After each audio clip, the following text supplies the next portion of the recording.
Welcome. It's Thursday, February 4th, 2021. This is the CG Talk with Jay Haynes, the founder and CEO of Thrv, whom I'll introduce in a moment. I'm Phil Terry, the founder of Collaborative Gain.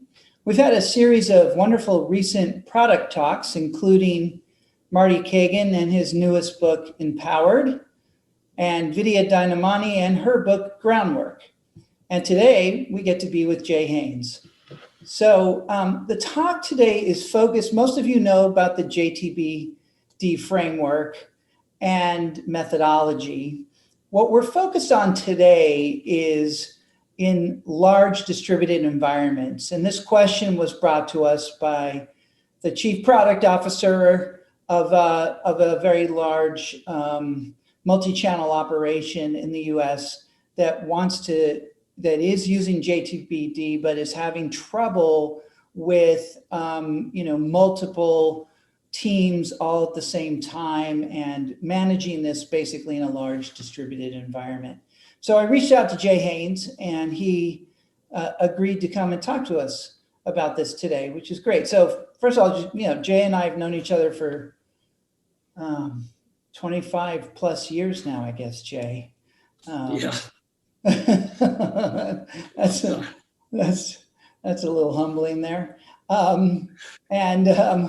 We were at HBS together and actually studied with Clay Christensen together, who most of you know pioneered the concept of both disruption and popularized the jobs to be done innovation method.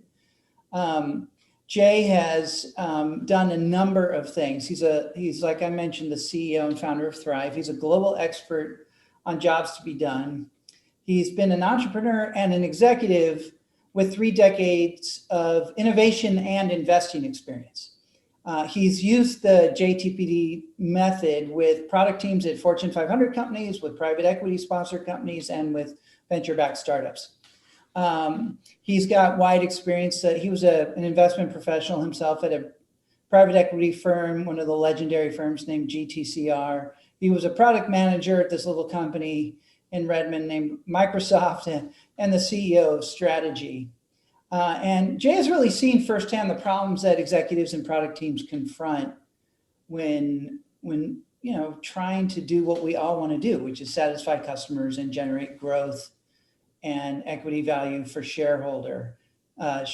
He's a thought leader in this space. He's really helped advance the framework, especially around reducing roadmap risk, accelerating revenue growth, generating equity value, and working in large distributed environments. He's been an adjunct professor at the Presidio School of Management. And as I mentioned, he was CEO of Strategy before founding Thrv, where he worked at Strategy with some of the world's leading companies. And as many of you know, they work on the JTBD framework as well. So this is my good friend and a real, leading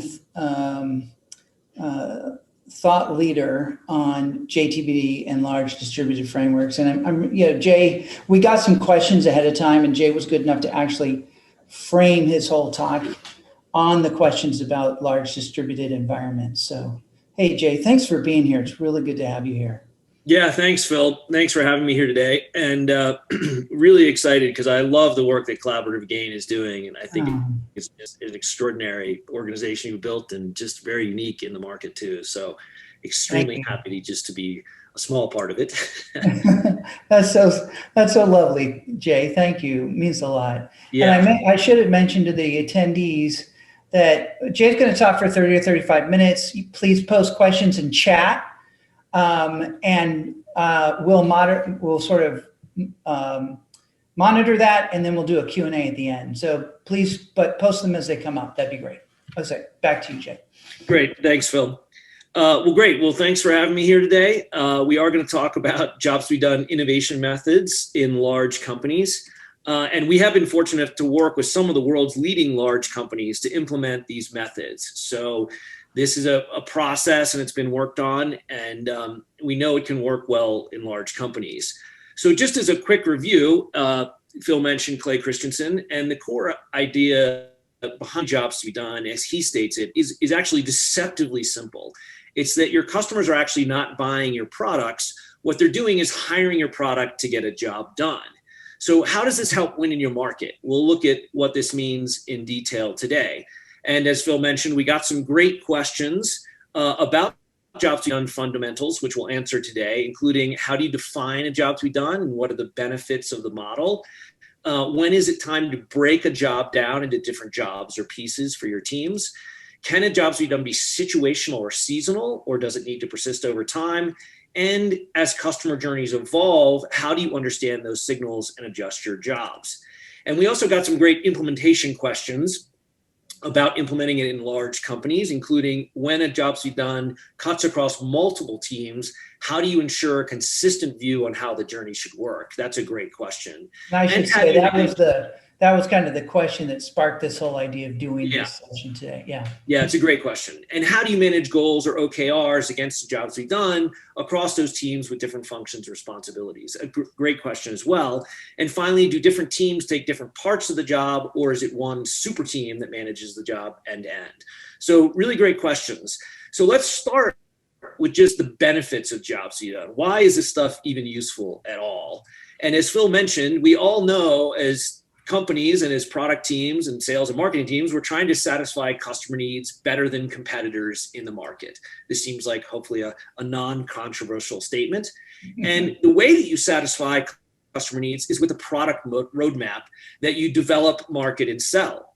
And unfortunately, history is full of examples of failed product roadmaps that literally destroyed once great companies. So BlackBerry, for example, thought there was a market for keyboard devices, and they lost. And I thought BlackBerry stock has been shooting up recently. Yeah, recently. It's been a crazy journey. But you may remember as well, when this happened in 2007-8, their market cap was 4 times larger than Apple's. And so their roadmap clearly led them in the wrong direction. And this is true of lots of companies. Britannica lost 100% of their sales in just 6 years. And of course, Kodak, which when I was a kid was a very, very leading brand in the world, they went from $30 billion to bankruptcy. Now, what's interesting about this is all 3 of those companies had product roadmaps in the exact same markets as Apple, Google, and Facebook, who clearly created trillions of dollars of equity values. So they were in the exact same markets if you define the markets from the customer's point of view and their job to be done. So building your product roadmap is extremely risky because you invest your company's capital in development, marketing, and sales before you generate projected revenues and profits. So of course, if your actual results are below your projection, this eventually drains the company of cash and leads directly to the failures like BlackBerry, Britannica, and Kodak. So we've seen product roadmap failures over and over again in history. And this is why with jobs theory, you want to build a customer-focused roadmap. This is what leads to success. And Apple, Google, and Facebook all invested in their roadmaps to get their customers' job done better. So the key benefit of jobs to be done is risk mitigation, because the cost of the jobs to be done work that you do up front is tiny relative to the cost of investing your company's capital in actual development, marketing, and selling the wrong product roadmap. And this is the entire goal of jobs to be done. The benefit is generating accelerated revenue and profitability growth with less risk. So this is the benefits of it. So how do you do it? And this brings up the first fundamental question, which is how do you define a job to be done? What is a customer's job to be done?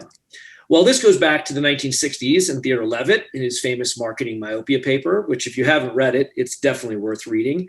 And he famously summarized jobs theory by saying customers don't want a quarter-inch drill, they want a quarter-inch hole. And this idea is true in any market. For example, consumers don't want navigation apps, which are a solution. They want to get to a destination on time, which is a stable job to be done. And consumers, as we all know, don't want iPods, records, or CDs. They want to create a mood with music. This is a stable job to be done as well. And in a business market, CIOs, for example, don't want blockchain, which just happens to be the latest technology. They want to obtain insights from data, which is also a stable job to be done. And salespeople similarly don't want CRM software. They want to acquire customers. This is their job to be done. It's the goal they're trying to achieve independent of any products. And finally, this is true in medical markets as well. Surgeons don't want stents or angioplasty balloons. Those are just solutions. They want to restore artery blood flow. So there are three different types of jobs to be done to consider when you're defining your customer's job. The three types are functional, emotional, and consumption job. A functional job is the key goal that your customers are trying to achieve. It's your true market because it will not change over time. And a customer job has a verb and an object.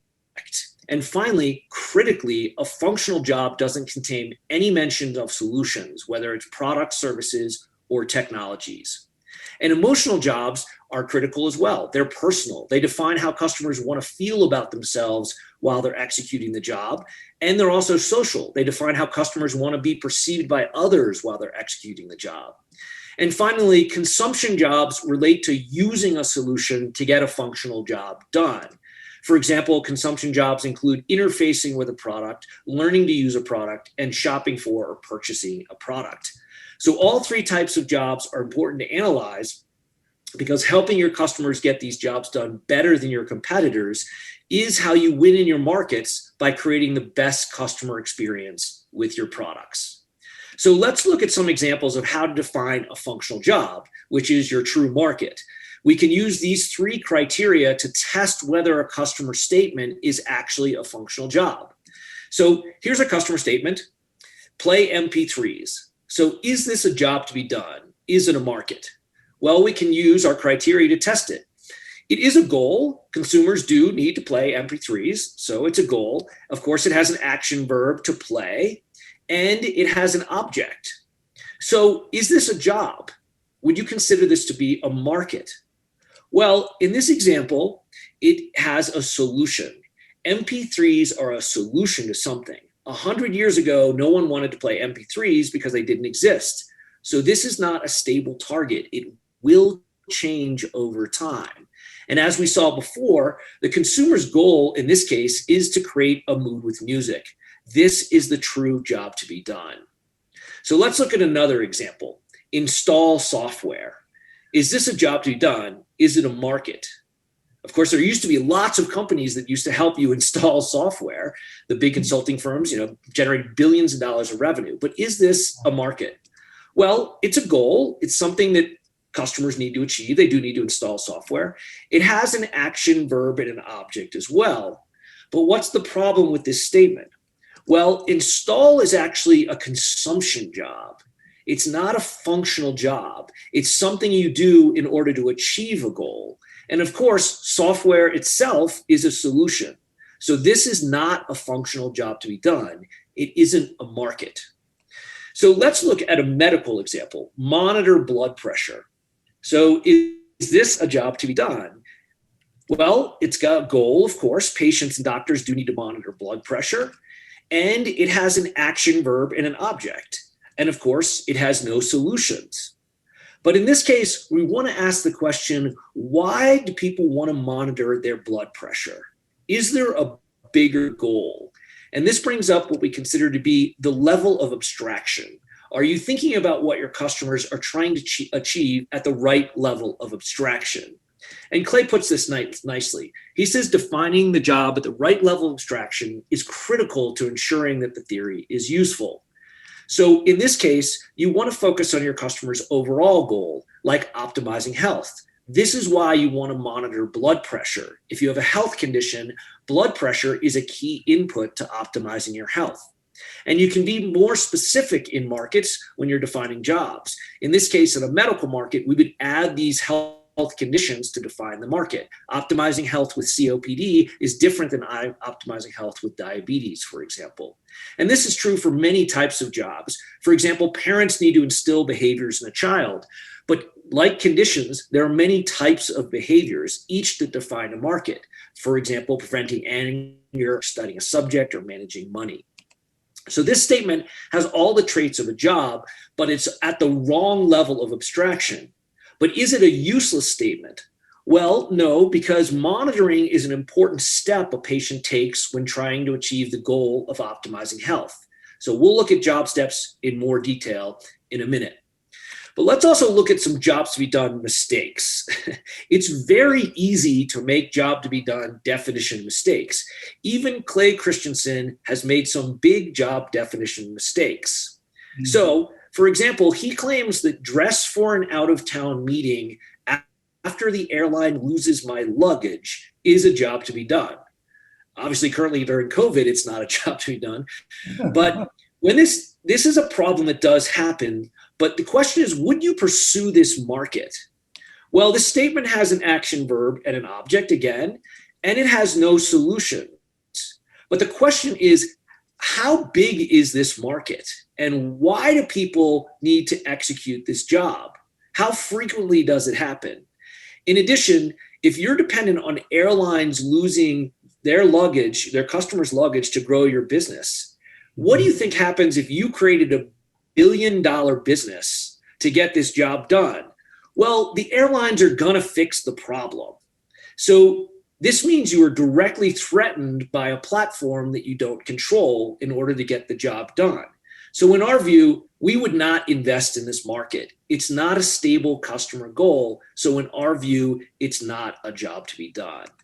So a functional job is a customer goal. It has an action verb and an object, and it has no solutions. And critically, it has to be stable over time because the customer's job to be done is the true market. They define your market from your customer's point of view. So now that we've defined a job to be done, the next question is, when is it time to break a job down into different jobs or pieces for teams? And should you do it? Well, jobs to be done is a process of identifying the customer's job, identifying unmet needs, analyzing competitors' weaknesses, and creating feature ideas that will beat your competition. So when you're defining your customer's job to be done, you definitely should break it down. And this is because every job has a series of steps that a customer has to execute to achieve the goal and get the job done.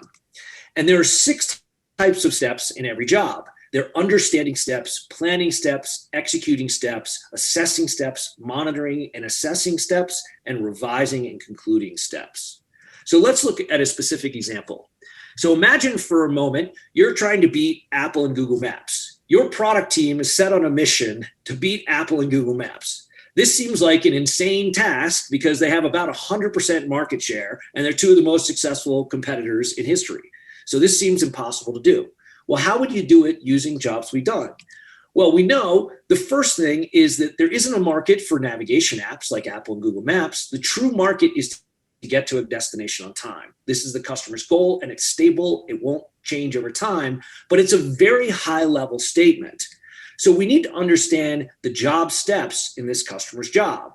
And all jobs follow these job steps. For example, getting to destinations on time follows this job step pattern. When a consumer has to get to destinations on time, they need to estimate the departure time, which is an understanding step. They need to plan the stops, which is a planning step. They need to travel to the destination, which is an execution step.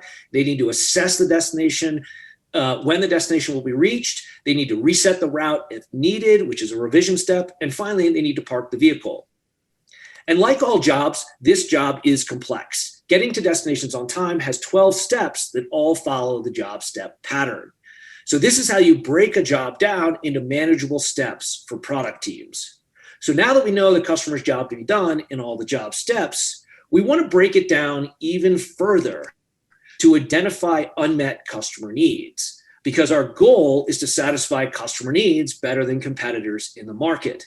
And this brings up a fundamental question, which is, what is a customer need?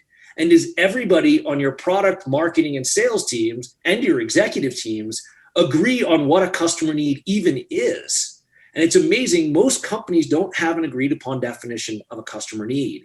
And answering this question is the true power of jobs to be done. So what is a customer need? A customer need is an action a customer has to take using a variable required to get a job step done. We'll look at this in detail. And you use job steps to identify your customer's needs. So in our Apple and Google Maps example, we know this job has 12 different job steps, and one of the steps is to plan the stops. And all job steps have customer needs. So in order to plan stops, a consumer, in this case, needs to know variables, including the optimal sequence to stops, the routes to stops, the open times at the stops, And consumers have to take actions with each of these variables in order to get the job done. For example, they need to determine the optimal sequence to make planned stops. Structuring customer needs with actions and variables is the true power of jobs to be done, because it enables you to measure the speed and the accuracy of your customer's ability to satisfy their needs. And every job has about 100 different customer needs. Jobs are complex, but all of your customer needs are knowable. And like the job itself, customer needs are stable. They will not change over time. So they are a stable target for your teams to hit. And this answers this question. Your customers' jobs are not situational or seasonal. They persist over time. They are stable goals that your customers need to achieve. So now that you can identify all your customers' needs, which of those needs are unmet? Because this is important, because you want to prioritize your customers' unmet needs for your product roadmap. Satisfying unmet needs is the key to achieving your OKRs. So a need is unmet if customer needs struggle with the current competitive solutions in the market. In other words, if it is too much effort to satisfy the need and get the job done with competitive solutions that include your existing products. So we measure customer effort to get the job done to identify unmet customer needs. And customer effort has been shown to be more predictive of customer spending and repurchasing than either customer satisfaction or net promoter scores. And this makes sense. Who wants to spend more effort getting a job done? The answer is no one. So the way we do this is you can survey customers and you ask about customer effort. So in our Apple and Google Maps example, you would ask, how difficult is it for consumers to plan their stops? The percentage of customers who say it is difficult or very difficult is the customer effort score. And you can think of customer effort scores as the probability that a customer buys or uses what you are planning on building in your product roadmap. So in our Apple and Google Maps example, this is actually real data. 86% of consumers said planning their stops was difficult or very difficult in this underserved segment. So in other words, this job step has unmet customer needs. So now that we know there are unmet customer needs, we need to identify our competitors' weaknesses. And identifying competitor weaknesses is how you understand the signals as your customer journeys evolve. And this is critical because we know you should not adjust your customer's job. Their job is stable. It won't change over time. So their journey through the job steps and needs that they need to execute and satisfy will not change. But their customer experience of getting the job done, their competitive journey with different products and solutions to get the job done will change dramatically over time.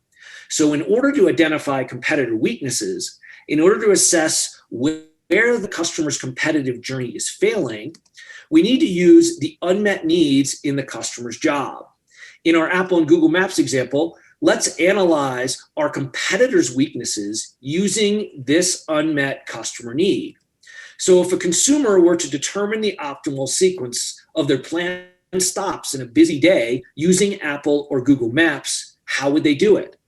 Well, a user would have to enter destination A to B, calculate the route and time. They would have to enter destination A to C, calculate the route and time, and replan if going from A to C was faster. And then repeat this manual process for every possible combination of stops in their day.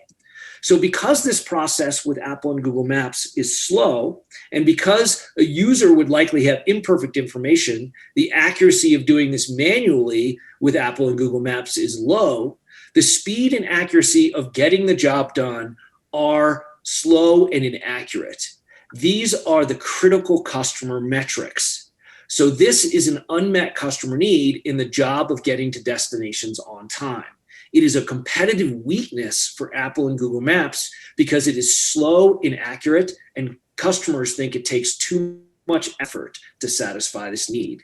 So your jobs to be done research generates the key metrics that are critical to your success: speed, accuracy, and effort for your customers' needs.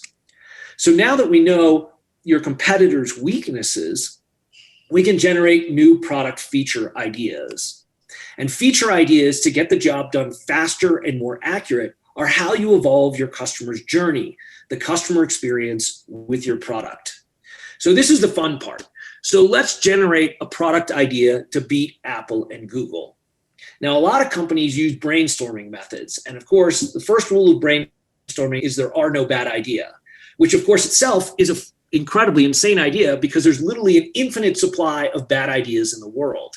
So we don't brainstorm. And the reason we don't brainstorm is we have criteria now to judge product ideas. And those criteria, of course, are the unmet customer needs in the job. So let's generate a new product idea. How would you satisfy this need faster and more accurately and with less effort than Apple and Google Maps? Well, we know that people keep their destinations where they need to go in their calendars. So let's create a feature we called Sync and Optimize. We'll sync with a user's calendar like this one, and we'll add an optimization button and an optimization algorithm. And a user simply clicks the optimize button, and the Sync and Optimize feature will automatically optimize the sequence of planned stops, given traffic information, weather, traffic patterns, construction, etc., to keep them on time. So this idea, even at the concept level, we can judge its speed and accuracy relative to Apple and Google Maps. So Sync and Optimize is clearly faster, and we can test if our optimization algorithm is more accurate. And this is critical because this is customer value. Customer value is getting your customer's job done faster and more accurately than your competitors. So now, as we saw before, we have the customer's functional job, but they also have emotional jobs. And this combination of function and emotion enables us to create sales and marketing messages. So in this example, the functional job is get to a destination on time, and an emotional job for consumers is to avoid feeling anxious about being perceived as unprofessional by being late to meetings, for example. So we would call our new product On Time, of course, because this is the customer's job, getting to a destination on time. And we would message to automatically arranging a customer's busy day in the optimal order to keep them on time, confident, and relaxed. This messages targets the unmet functional need and the customer's emotional job. So now that we have a product feature idea and sales and marketing messages that will create customer value, we know that we've completed the jobs to be done innovation process in order to build a customer-focused product roadmap to accelerate your growth and achieve your OKRs. And this whole process coordinates your product marketing and sales teams by aligning them with your customers. And this results in accelerated growth and revenue and profitability growth with less risk, which is the whole goal of jobs to be done.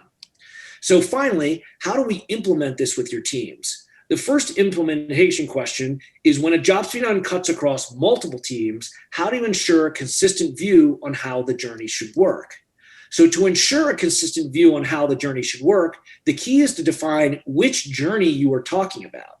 The job to be done journey is the set of stable steps and needs that will not change over time for your customer. And your customer's competitive journey is what it takes to get the job done with your competitors' products, including your existing products. So where they struggle to get the job done with those competitive products, including your products, all of this should be measured with speed, accuracy, and effort to define where they struggle in their journey to get the job done. So the next implementation question is how to manage goals and OKRs against a job to be done, especially across multiple teams with different functions and different responsibilities. So since the goal is to satisfy customer needs better than competitors in your market, the key is to use your customers' unmet needs to achieve your goals and ultimately create customer value.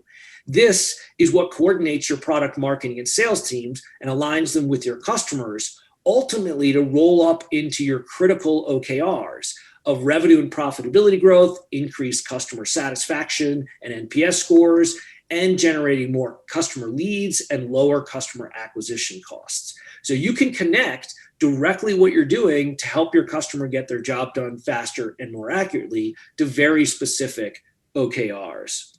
And finally, the related question of achieving goals and OKRs across multiple teams is, do different teams take different parts of the job, or is it one super team that manages the job end to end? I love the concept of a super team, by the way. So we know that there are different ways to do this, but what we recommend is that for every job, there is a key product management team responsible for the product roadmap by looking at all of the job steps. And this is critical because jobs are very complicated. And if you have a team that's focused on a specific customer job, and of course, at large organizations, you're targeting multiple jobs across multiple teams. But the reason you want to have a product management team focus specifically on a job is that over time, your mission is to get the whole job done for your customer.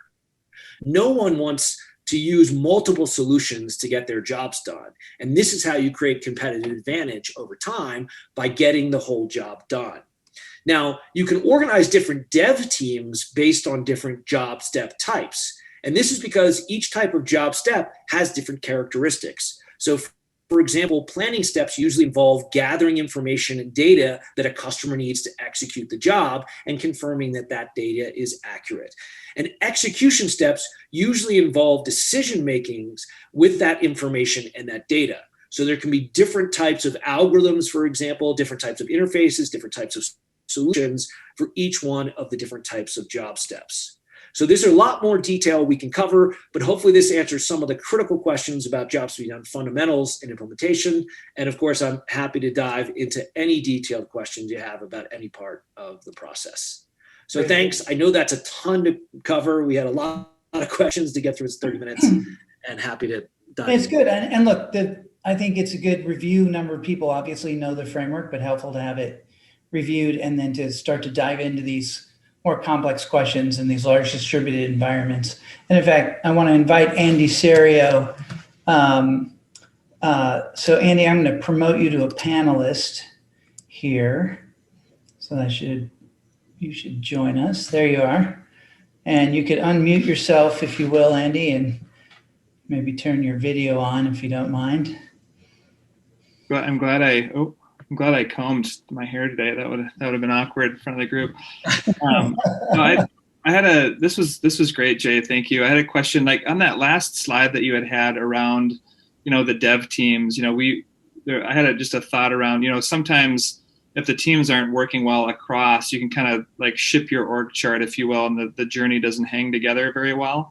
Have you found ways that teams have, like over time, maintained that consistency of the journey across, and just whether it would be like what tools or methods or routines that you've seen them to kind of keep that cohesive job stitched together? Yeah. I'm not trying to sell Thrv in this meeting, but you mentioned tools.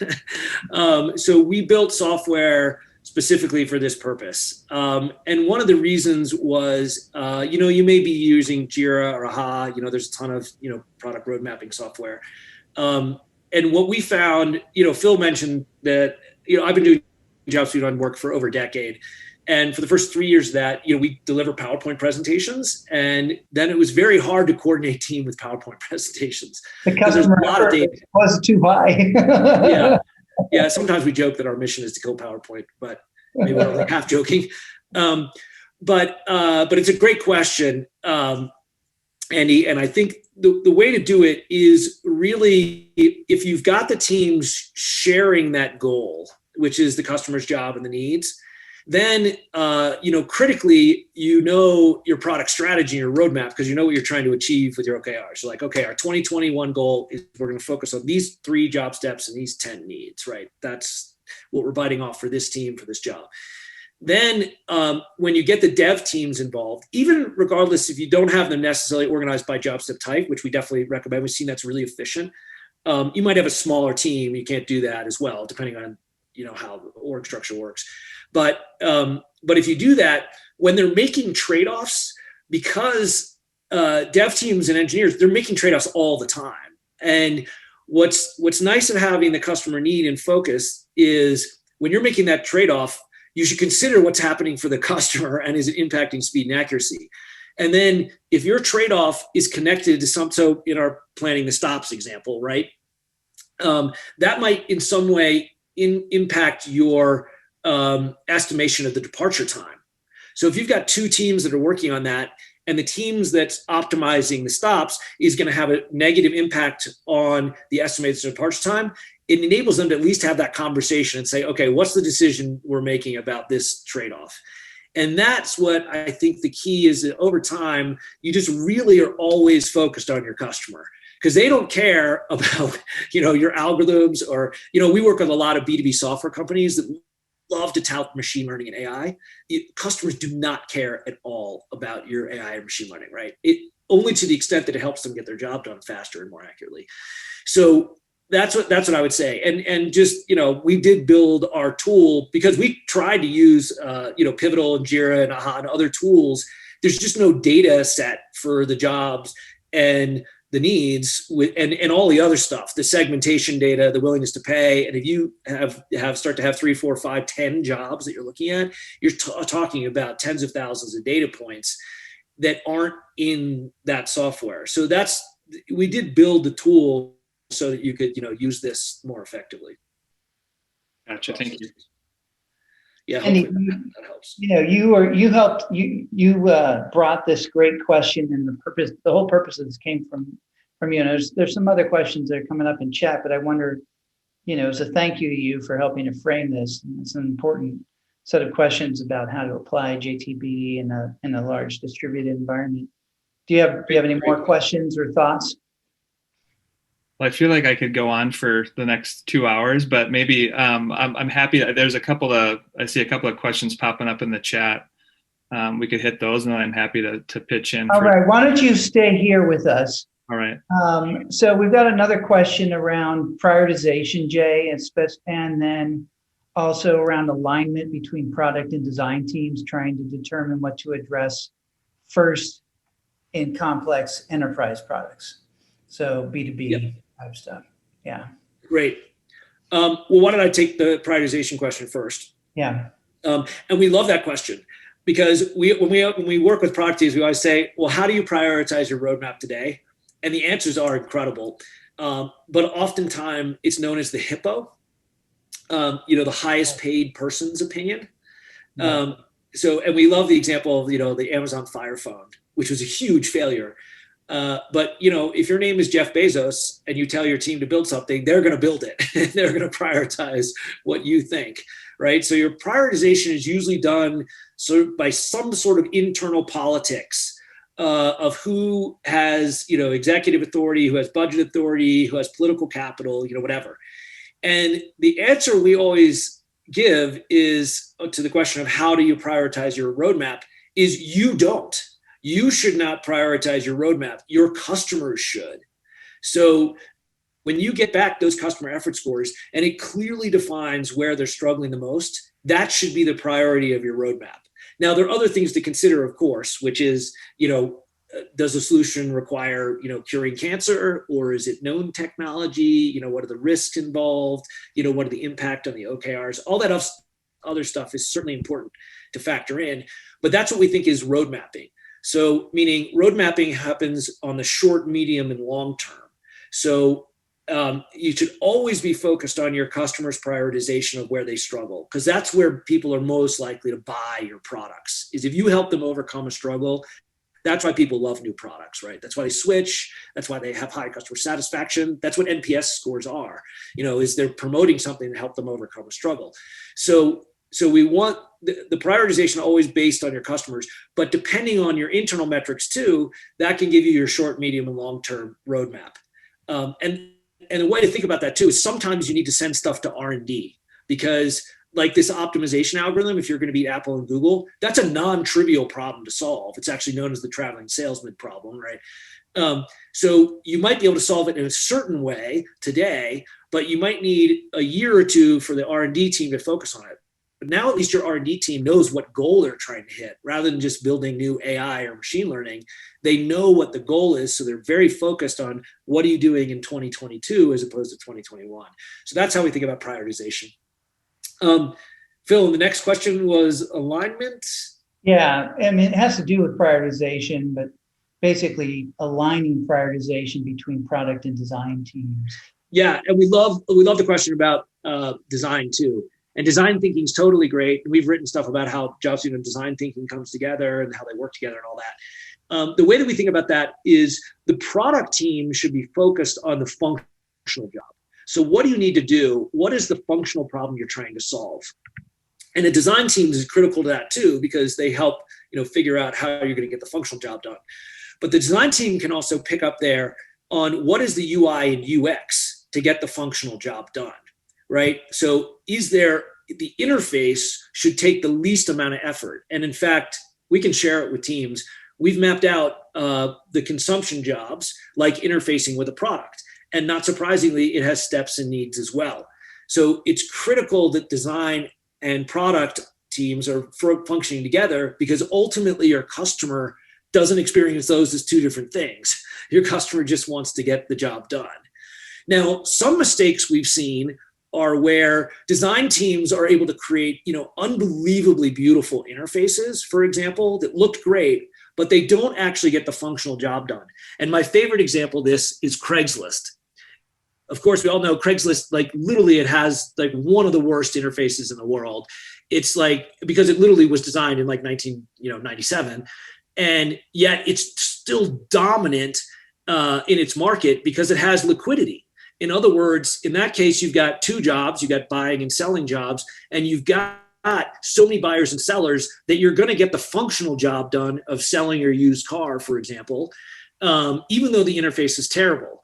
Now, if you're going to attack Craigslist, you need to create a beautiful interface, hopefully, of course, but you need to get that functional job done too. Because if no one's in your market and you can't sell your car, you're going to go back to Craigslist, even though it has a terrible interface. So it is incredibly important for the customer experience for both design and product to work together, but you don't want to sacrifice that functional job and those unmet needs in the functional job. Hopefully that's helpful. Okay, good. Let's go back to you, Andy. More on the complex distributed environment, maybe, or what are you thinking? Yeah, I think, related to the steps, what you talked a lot about, hey, in our example, we had roughly 12 steps, but I think, as I've observed, as teams are defining those story maps or those steps, over time, some of those steps can combine together, they can move out, you can find new ones, and then, teams are debating levels of abstraction on the steps, those kinds of things. So have you found good tools or methods or routines that, as the job is consistently being reevaluated, that helps teams normalize on, hey, I found a new step or a new problem popped up based on this new feature we released, those kinds of things? Yeah, that's a great question. And the way that we think about that is, we built a huge database of jobs. So you can take a look and say, okay, the job of getting to a destination on time is related to, optimizing the productivity of your day, right? So, but what you want to do is really scope the job to where you've got a good definition of a market where people are willing to pay to get that job done. And if you start to scope it out, you can break it down into discrete job steps and goals where there is a willingness to pay. And a good example of this is in B2B markets. So the goal of every company is to create equity value, and there's other stakeholders too, but if you don't create equity value, obviously you're going to be BlackBerry or Kodak, you'll go out of business. So that's the key job of the CEO, but that's way too high level of an abstraction. So you can break that down into the different things that companies need to do, like satisfy unmet customer needs, generate leads, acquire customers, optimize, employee performance, et cetera. And we can show you there's a whole job map of that. And that applies to every market, right? So in consumer markets, people are trying to live a happy life, okay? But that's way too high level of abstraction. So then you've got to think, okay, what life stage are they at? Are they parents? Well, if you're parents, you have a whole set of jobs. You need to get a baby to sleep through the night, right? That's the first thing. You have a newborn baby, et cetera. And then you need to instill behaviors in children. There's a whole series of jobs. And each one of those, what's interesting is each goal is very discrete. And we always consider defining the job as it should have a main metric. Like, is it something you can measure where you successfully help the customer achieve that goal? So is your baby sleeping through the night? Did you get to the destination on time? Did you restore artery blood flow? Did you acquire customers? All those have a metric you can measure. And the sub-metrics, you can break jobs down into all those sub-jobs too, because, did you create equity value, et cetera. And that's the way we like to think about it, is it helps you define the market and the beginning, middle, and an end. And it helps teams because it does put something, kind of fixed in time. And generally, I think, Andy, it's a great question. If they think there's more steps, it probably means that one of the steps they've identified, it actually can be broken out to its own job, right? And I'll give you a good example in a B2B market. If you're trying to optimize employee productivity, one of the job steps is to hire new employees. And hiring new employees is enough of a job on its own, even though it's a step in optimizing, that you can look at that hiring employee job on its own, which we have done. So I can show you those examples. Yeah. It's a great question. Yeah, I think Jeff has a question about applying jobs to be done internal operation tools. Yeah. Yeah, that's a good one. So Jeff, that's interesting. We've done a lot of work with companies where basically, in that case, you've got a customer who's someone in your organization.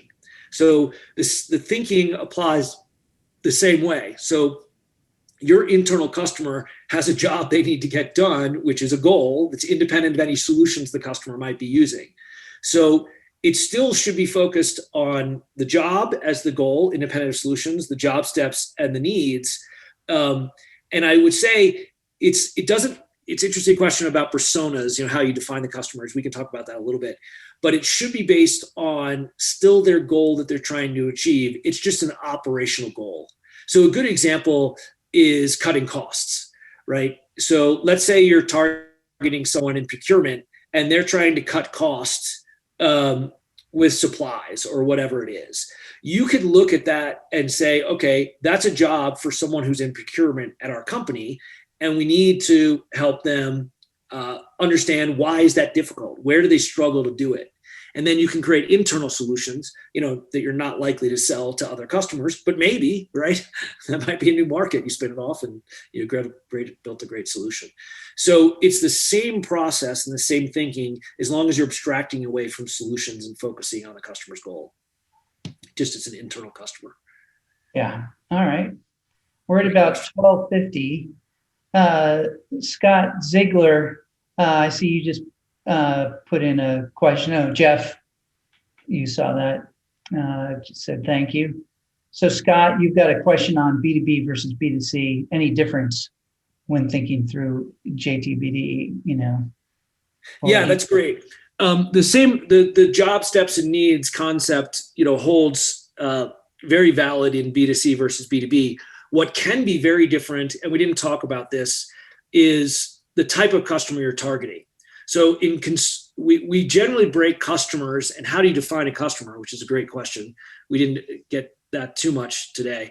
But the way that we look at it is there's job beneficiaries. So someone who benefits from getting the job done, that's the key customer. That is why there's a market for someone benefits from getting a job done. But there's also job executors. So job executor is important because they actually execute the job. They might be doing it on behalf of the job beneficiary. And there's purchasers. There's someone who actually makes the purchase decision. So B2B markets, in B2C markets, if you're trying to create a mood with music, or if you're trying to get a baby to sleep through the night, you're the beneficiary, you're the executor, and you're the purchaser. It's all the same person. But in B2B markets, those can be very, very different, because the job beneficiary might be someone like a financial executive or a sales executive. And the job executor might be someone who actually works for that person. And the purchase decision maker might be, your procurement department. And you can see that in medical markets. Medical markets make this very clear too, because the job beneficiary in medical markets is always the patient. Everything in medical exists because someone's trying to optimize some health condition.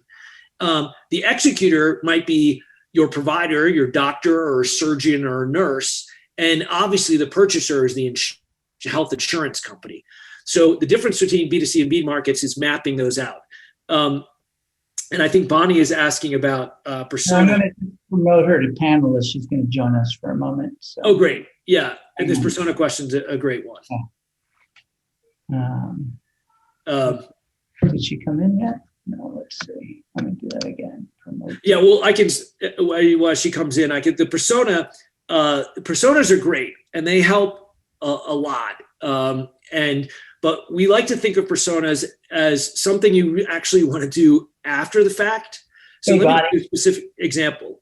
Hi, and Bonnie. before you continue, Jay, do you want to provide a little more context, Bonnie?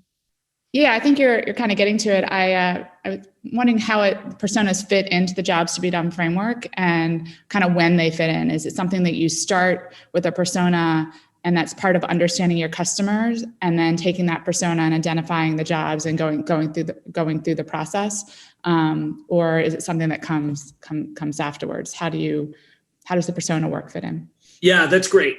So the way that we like to think about personas, because personas are generally generated by certain characteristics, like whether it's demographics, psychographics, behavioral, or situational, et cetera. So you might create two personas, like Joe, who's like young and urban and has a high school education, and Kate, who's female, has a master's degree and is rural, right? So those would be two totally different personas, and they're useful because all customers are people, so you want to think about people. But the problem with that is then it gets into a question of segmentation too, and what you do with those personas. So a lot of times those two personas would never be included in the same customer segment because they're so different based on characteristics. And this happens in B2B markets too, like consumer packaged goods versus financial services would be very different. The problem with that, and we can show you a lot of data on it, is it doesn't necessarily mean they're underserved in different ways. So I'll give you an example. Are Paul and Kate, these two different personas, could they both struggle to get to a destination on time in the same way? And the answer, of course, is yes, absolutely. And the reason that's true is because they both make frequent and unfamiliar stops. It doesn't have anything to do with the fact that they're male or female, young or old, master or high school education. So you would miss opportunities to say those two customers are actually struggling in the exact same way to get to a destination on time. And so what we do in our segmentation analysis, I know we only have 5 minutes left, so I can follow up with you if you want, but we look at those customer effort scores and we'll plot them by personas. So we'll say, are men and women any different? Are older and younger people? Are CPG and financial services different? And if they are, that's great. But we've done hundreds of these surveys, and so many times there's no difference based on those persona demographics. And the reason is because people care about struggling to get the job done. So when we segment, we actually look for a group that's all struggling in the same way. And then when we have that group, because they all have raised their hand and said, yes, I am struggling to get to a destination on time or whatever it is, then we build the personas after that. We say, like, why are they struggling? And the personas usually relate to something about the job. Like in that case, they make frequent and unfamiliar stops, more so than any kind of traditional persona characteristics. Personas are useful for a lot of different reasons too, but just in this, innovation process, kind of at the front end of innovation, we don't want to start and restrict ourselves to a persona definition that might not be the reason why they're unmet needs. What do you think, Bonnie? Yeah, I have a number of follow-up questions. I guess one quick one. The example you just gave, though, sounds like the company had an understanding of the personas. Would it be helpful to apply the framework and then use the framework to identify the personas as an output? Would you identify different personas if you did it in that order?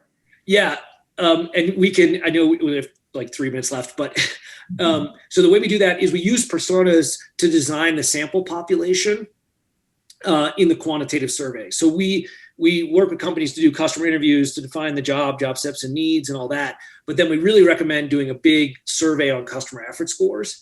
And when you're designing that sample population, you want to include all the personas, including personas about customers who are using your competitors' products, right? Because then you could say, hey, our competitors are using, Amazon or Google or whatever. And then you can see, do they struggle differently? So yes, personas are really useful. I don't want to say personas aren't useful, but just the way we use them is kind of specific to understanding where the unmet needs are. And I can send you more information. I'll connect you offline. Yeah. That's great. In the last couple of minutes, just got another question from Lance. Is the customer ever wrong? How do you listen to customer needs and apply JTBD effectively, even when you disagree with what people think they need? Example, someone sold an enterprise complex solution built by a specific brand when they truly could have used an off-the-shelf DIY tool. Is that? Yeah, that's a great question. I love this question. This is, Lance, that's a much longer conversation because you're talking about a bunch of stuff there. When you disagree with what people think they need. So I would frame that as this is the ultimate question about latent needs, right? And especially in startup world, people think they're latent needs because there's some entrepreneur who thinks they're Steve Jobs and they're like, I know what customer needs, and I'm going to create my product because they need my product. Well, they don't, right? And if you're targeting latent needs, again, we think of JobsToDo as a risk mitigation system. Just think about that. You're saying your customer has needs that they don't even know they need, right? They have some goal they're trying to achieve. They don't even know it. Now, you're right, Lance, in the sense that they might be articulated in the best way, right? But if you're trying to target something that someone doesn't think is a goal they need to achieve, that's just much, much riskier. And in fact, if you look at what Steve Jobs says, just to bring up Apple, he never said customers don't know what they want. What he said is they don't know what products they want, which is totally true. And what he said is you need to start from the customer experience and work backwards to the product. I mean, basically, he wasn't using Jobs' language. But he was saying with Apple right there. Yeah, yep, exactly. Yeah, that's exactly right. So it's a great question. And Lance, we can talk more about this, but we help companies listen to customers to identify the jobs and understand their language and be really empathetic. Because ultimately, this is about customer empathy, because people are very busy. They're stressed out. They're anxious. They got to get a bunch of stuff done. And you want to empathize with that and help them overcome those struggles. So we could dive into more detail for more time, like what is the disagreement there? And I'd love to probe that more. And I will say this, look, if you want to pursue a latent need that you really think is there that people haven't gotten to yet, as long as you understand that that's a very risky path, once in a while, that can really be an amazing process. And I have personally done that in my own life. I started Slow Art Day before people knew they needed to slow down and get off of screens. And for the first 4 years, no one knew the hell we were talking about. And then suddenly huge wind in our sails. And it became this global event all over the world, right? Yeah, although that's a great example, Phil, though. Slow art, I would say slow art's a solution, an incredible solution. And the job there is to connect with other humans, right? Connect with art and with other humans. And I think if you looked at that market, we've talked a lot about human connection in those jobs. It's a huge job domain, obviously. Yeah. But if you asked people what they're struggling with, they probably would have been able to identify, Twitter and Facebook is a false connection. I'm not really connected to my friends, right? I need something more intimate. But this was very early on in social media, so people wouldn't even, and I believe that that's what was going to end up happening, right? But people didn't know what the hell I was talking about at the time. Yeah. And by the way, great entrepreneurs like Phil are very good at this because they intuit the unmet needs. There actually are the unmet needs people are struggling with, in that case, human connection. And JobsToDo is just a way to make this more efficient, especially for large organizations, because you got to coordinate a ton of people and different opinions and politics. And, you got to get everybody to agree, like Lance is mentioning, you might not even agree with your customers. Lance, you know what? Lance, I'm going to, if there are any follow-on calls, I'm there. This is great. Yeah, we could definitely do a follow-on call. If people want to do that, email me if you want to do a follow-on call, and we'll invite you to do that. And if any of you, I don't know if everyone has a hard stop, but Jay, can you stay on a few more minutes if people want to ask more questions, or do you need to go yourself? You probably need to go. That is a very good question. Let me pull up my calendar. Or just put it in. Oh yeah, no, I have a few minutes. You have a few minutes. Okay, great. Kristen, do you want to join us in the conversation, or do you need to roll? I don't know if she might have already left, actually. Looks like she did. She said she had to go. Lance, you're still here, so I'm going to promote you to a panelist. Let's see. Let me try that again. There we go.